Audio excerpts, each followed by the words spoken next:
ભવ્યાતિ ભવ્ય રામ મંદિરનું ઉદ્ઘાટન આગામી 22 જાન્યુઆરીના રોજ થવા જઈ રહ્યું છે।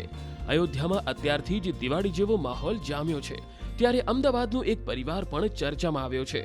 અમદાવાદમાંથી ઓસ્ટ્રેલિયા, નોર્વે અને કેનેડા પહોંચે છે રામ દરબાર, એ પણ માટીની બનાવટના। વાત સાંભળીને થોડીક નવાઈ લાગશે, પણ હા, માટીમાંથી બનેલા રામ દરબારની ડિમાન્ડ વિદેશમાં થઈ રહી છે। અમદાવાદના સરખેજ વિસ્તારમાં પ્રજાપતિ પરિવારના અનિલભાઈ પ્રજાપતિ વિદેશમાં રામ દરબાર બનાવીને પહોંચાડે છે, જે માટે ડિમાન્ડ વધતા તેમણે રામ દરબારનો ઓર્ડર 22 જાન્યુઆરી સુધીમાં મળી જાય તે પ્રકારે આયોજન કર્યું છે। 22મી જાન્યુઆરીએ જ્યારે અયોધ્યા ખાતે પ્રાણ પ્રતિષ્ઠા મહોત્સવ ઉજવાશે, ત્યારે આ મૂર્તિ વિદેશમાં પણ ઘરે ઘરે પહોંચે તે માટે વિદેશમાં વસતા ગુજરાતી વેપારીઓએ રામ દરબારની માટીની મૂર્તિ મંગાવી રહ્યા છે।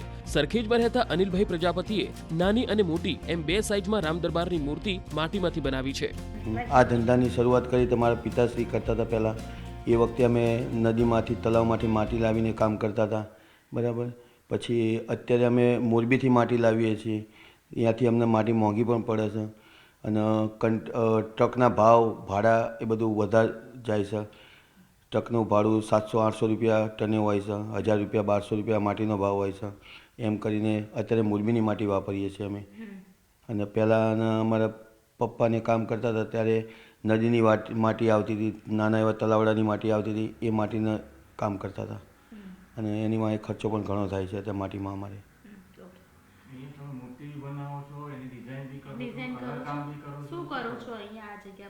આ જગ્યાએ ઉપર અત્યારે તો દીવાની પ્રોડક્ટ ચાલે છે, મૂર્તિ ગણપતિની પ્રોડક્ટ ચાલે છે, બરાબર।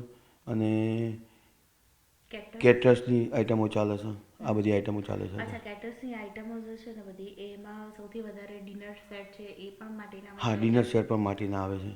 એની અંદર 12 ઇંચની થાળી આવે છે, પછી 2 વાટકી, 1 ગ્લાસ, 1 ચમચી, એવી રીતનું ડિનર સેટ આવે છે। આ માટીની મૂર્તિની ખાસિયત એ છે કે આ મૂર્તિ માટે તેમણે મોરબીમાંથી માટી મંગાવી છે। રામ દરબારની મૂર્તિ માટે તેમણે 25 જેટલા કારીગરોને પણ બેસાડ્યા છે। સૌથી અનોખી વાત એ છે કે વિદેશમાં રામ દરબારની મૂર્તિ માટે માંગ ઉઠી છે, જે 100% શુદ્ધ બનાવટની છે, એટલે કે આ મૂર્તિ માટે કોઈ પણ પ્રકારના કેમિકલનો ઉપયોગ થયો નથી। ભવ્યાતિ ભવ્ય રામ મંદિરનું ઉદ્ઘાટન આગામી 22 જાન્યુઆરીના રોજ થવા જઈ રહ્યું છે। અયોધ્યામાં અત્યારથી જ દિવાળી જેવો માહોલ જામ્યો છે, ત્યારે અમદાવાદનો એક પરિવાર પણ ચર્ચામાં આવ્યો છે। અમદાવાદમાંથી ઓસ્ટ્રેલિયા, નોર્વે અને કેનેડા પહોંચે છે રામ દરબાર, એ પણ માટીની બનાવટના। વાત સાંભળીને થોડીક નવાઈ લાગશે, પણ હા, માટીમાંથી બનેલા રામ દરબારની ડિમાન્ડ વિદેશમાં થઈ રહી છે। અમદાવાદના સરખેજ વિસ્તારમાં પ્રજાપતિ પરિવારના અનિલભાઈ પ્રજાપતિ વિદેશમાં રામ દરબાર બનાવીને પહોંચાડે છે, જે માટે ડિમાન્ડ વધતા તેમણે રામ દરબારનો ઓર્ડર 22 જાન્યુઆરી સુધીમાં મળી જાય તે પ્રકારે આયોજન કર્યું છે।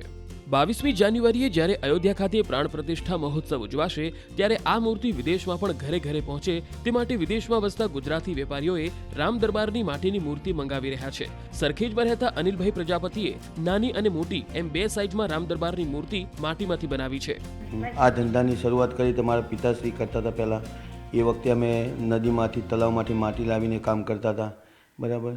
પછી અત્યારે અમે મોરબીથી માટી લાવીએ છીએ, ત્યાંથી અમને માટી મોંઘી પણ પડે છે અને ટ્રકના ભાડા એ બધું વધારે જાય છે।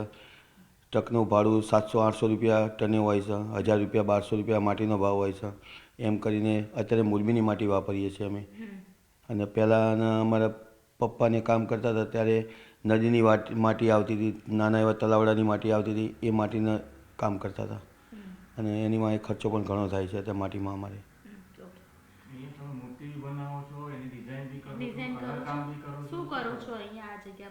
આ જગ્યાએ ઉપર અત્યારે તો દીવાની પ્રોડક્ટ ચાલે છે, મૂર્તિ ગણપતિની પ્રોડક્ટ ચાલે છે, બરાબર।